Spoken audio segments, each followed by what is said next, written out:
Hello there. This is Welsh ASMR 82. Hey, how you doing? In today's little map video on the map channel,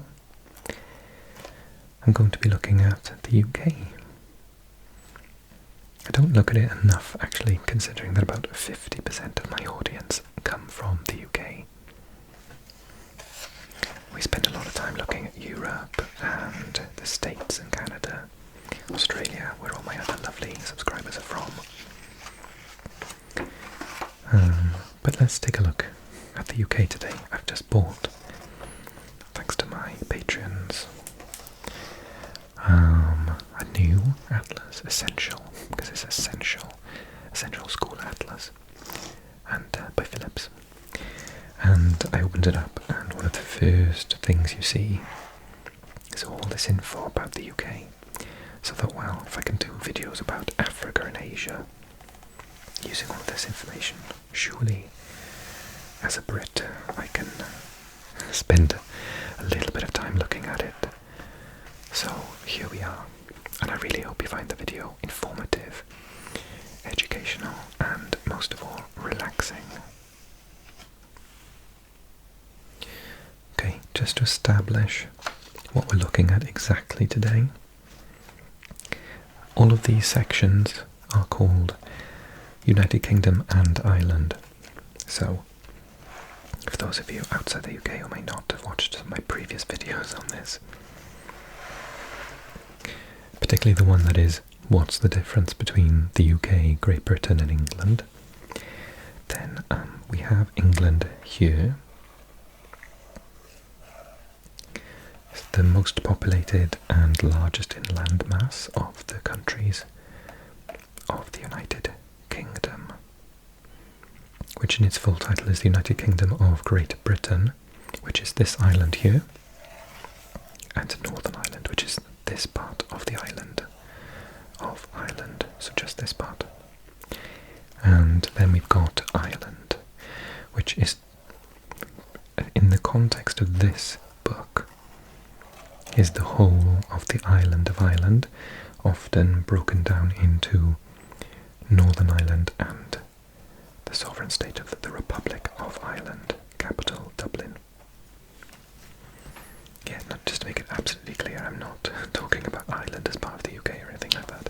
I'm not that stupid. So, this one we could spend ages on. It looks at all of the constituent parts of each of the 1, 2, 3, 4, 5 countries. But that will take us forever. But they are listed here. And at the top of the list on the right hand side, Wales, is my county of Swansea, number 15, which is here. So when I was a kid, it was called West Glamorgan, and it was like this much. But it was like West Glamorgan, Mid Glamorgan, and South Glamorgan, I think. But then it split into the city and county of Swansea, and other places of note. So the Highlands, which is probably the largest single one. This massive area, quite low population area, so I guess they can get away with it in the sense of having such a massive area. I think the Highlands, very clumsily done, it's about as large as Wales in terms of landmass. Yeah. And then Ireland's largest would either be County Mayo or County Cork, I think. Maybe Tipperary. No, I think Cork is the largest. Mayo or Donegal might be there. And Northern Ireland, oh gosh, I can't see on that purple background, I'm going to have to lean in there. Omagh. I can see Omagh, but I can't see that word. On the purple background, sorry.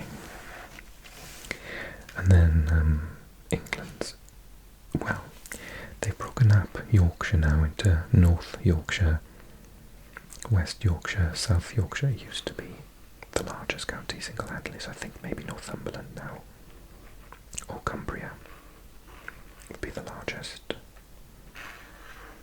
Yeah, okay.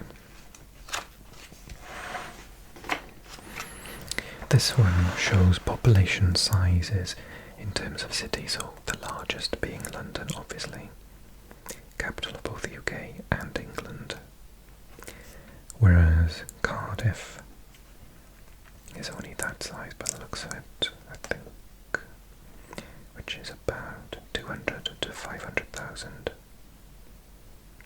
Swansea between 100 and 200. I think we've gone over the 200,000 actually. Bristol is between 200. Was that the slightly larger one? Yeah, that is. So Bristol is more 500,000 to a million, which is the same as Leeds, Manchester, Liverpool. Oh no, Manchester is actually a square. There are over 1 million people living in Manchester then.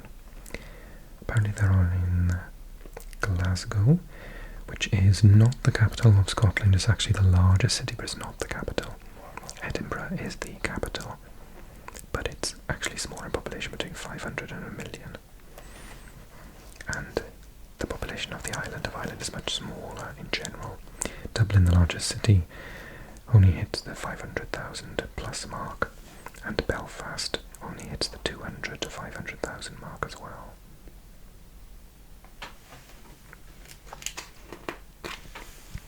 This also shows us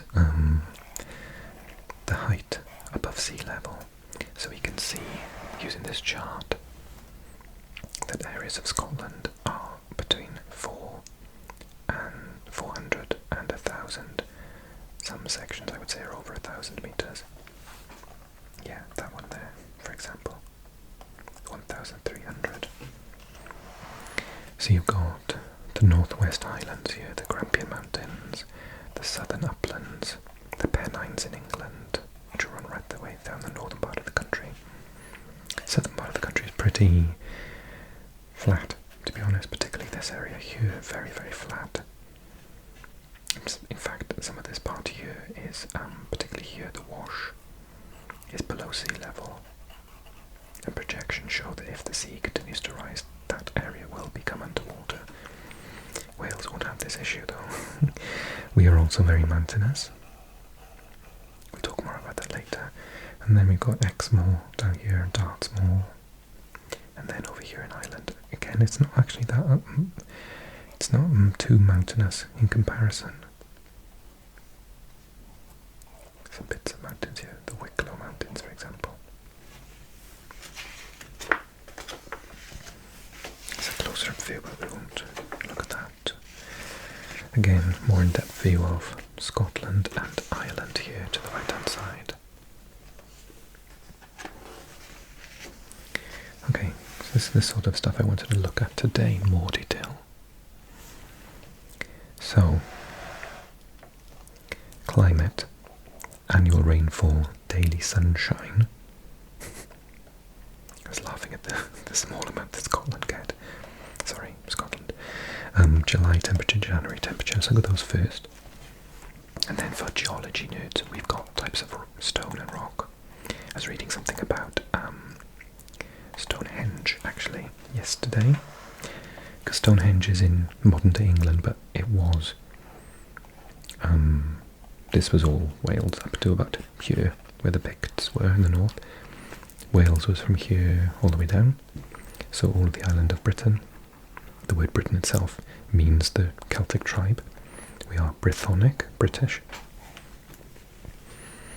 So, as the native peoples, obviously, we created Stonehenge, because it's very, very old. We were pagan before the Latin and Christian Roman army came and helped us out building some roads. Thanks, guys. And before they built roads, we created Stonehenge. Now, most of the rocks of Stonehenge are from the quarry in this area, and geologists know that because the different stones found in this area, they're not from the area, they're from up here. Except for the blue stone, which they say, as of this article I read yesterday, might have come from either northern England or Scotland. Now, how they got it down, they are tons, they weigh absolute tons. The technology taken to get it down there is crazy. You can conspiracy theories are we? But yeah, very interesting. Oh, this is what I was talking about, flood risk. So in terms of general flood risk, but also long-term underwater life, the wash is here, as you can see. Lots of issues with flooding there. Not so much in Wales. Okay, back over here, climate. The climate map. So it says cool summer, cold winter. So most of eastern and most of Scotland, but particularly all of the eastern parts. The western parts instead have a cool summer and mild winter, and that's because of the Gulf Stream coming across, and that enables them to avoid snow and have more rain. So Ireland takes the brunt of that, as you can imagine. So very wet and beautifully green, that's why it's called the Emerald Isle after all. So cool summer with mild winter, and a warm summer to the south and the west with a mild winter. So I grew up here in Swansea, and we have the same. We have a warm summer and a mild winter. I'd say the summers are getting very, very warm nowadays, but the winters are still, we don't really get snow, to be honest. This part here, just inland, is more cool summer, mild winter, and then only in the north, the sort of the peaks of the mountains, would we have a cool summer, cold winter. And then the borders, going on over to the east of England, they all have this warm summer, cool winter. I used to live over here, and I couldn't get over how much warmer the summer is there compared to here. Like 10 degrees difference, I'm not joking. And in the winter it always snows.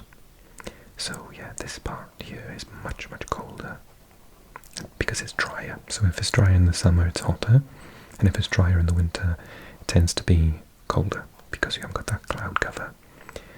So it's very, very cold at night. And also then snows more often than rains. Speaking of rain, I proudly state that Swansea and Cardiff are the rainiest cities in the whole of the UK. They are here. So we have over 2,000 millimetres of water. Actually not in that particular area, but that's to do with cities, and there aren't any cities in this part of Wales.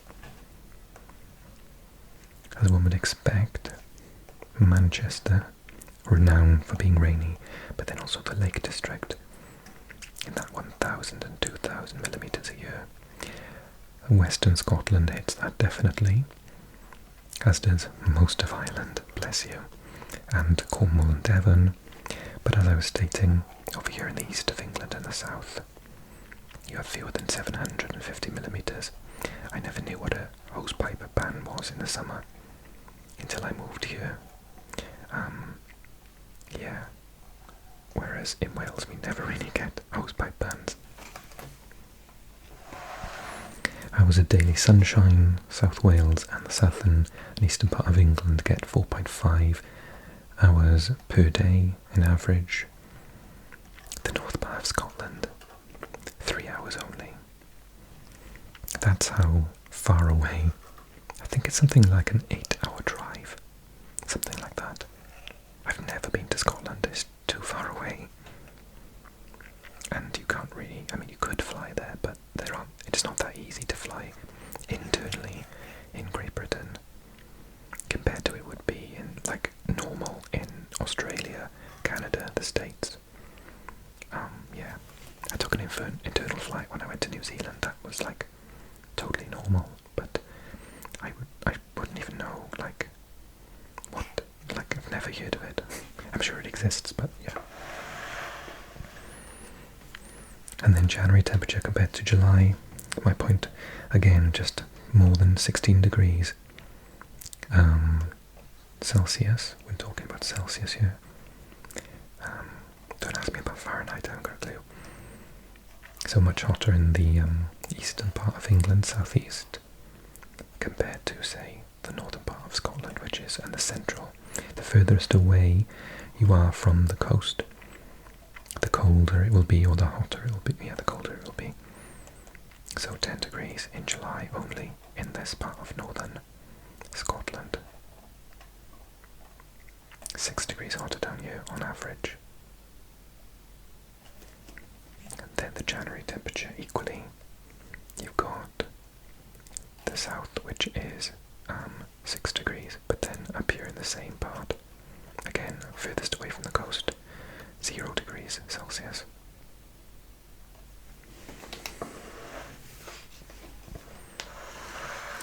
I was looking at this before I pressed record. Something that I'm very aware of as a Welsh person: water supply within the UK.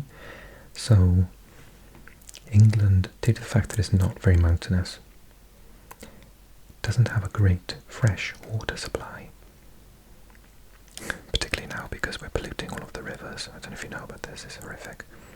But basically everyone's just been allowed to, all companies are just allowed to dump their waste in rivers. It's disgusting. Anyway, so we can see clearly that Wales, for its comparatively small size, has a large number, 7, of reservoirs compared to the whole of England, which is much, much larger. It doesn't explain Scotland very well. There might be a reason for that, I'm not sure. Or Ireland. But North Wales basically gives all its water to Liverpool. Mid Wales gives all its water to Birmingham in the Midlands.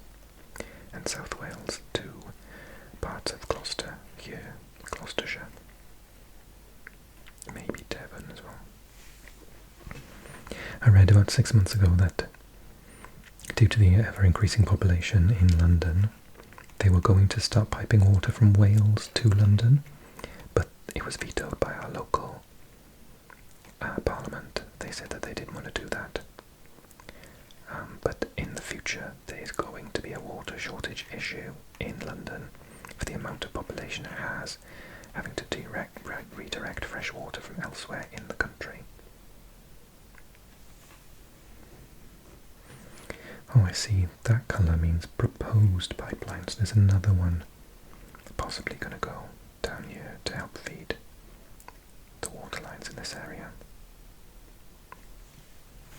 And the water board is called Dŵr Cymru, which means Welsh water. Dŵr is water and Cymru is Wales. And the word for Dover, which is down here, is a big port in England. Like I said, it was all Welsh speaking at one point, and Dover comes from the word dŵr because it's just water there. So yeah, Dover is from the Welsh word for dŵr, water. And then you've got Ishke Eiron. Ishke is where the word whiskey comes from. So yeah, the word whiskey comes from the Irish word for water, which is Ishke. Eiron just means Irish. And to be honest, I've probably got enough for part 2, and even a part 3.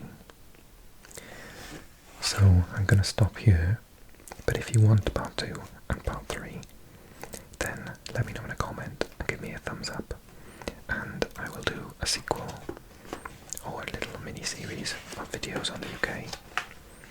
We've got loads to talk about: airports, seaports, railway travel, farming, energy imports, population density, trade, income, age gaps. I mean, it's an incredible book. I love it. So sad I'm getting excited for an atlas, but okay, fine. We know I'm a nerd. It's okay.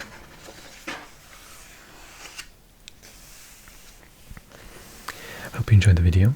If you did, do all those things that YouTubers ask you to do.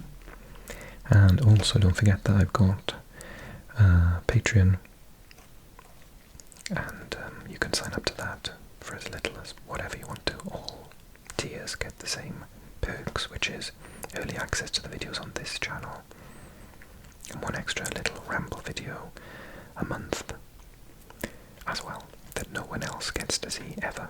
I never ever release it to the mainstream. And I'm thinking about doing more videos like this just for Patreon, but I'm not there yet. Let me know if you would join Patreon if I did exclusive map videos on there as well. Thank you so much for watching. I hope you're fast asleep, but if you're not, then good night, chill out, and I'll see you next week with more geography ASMR.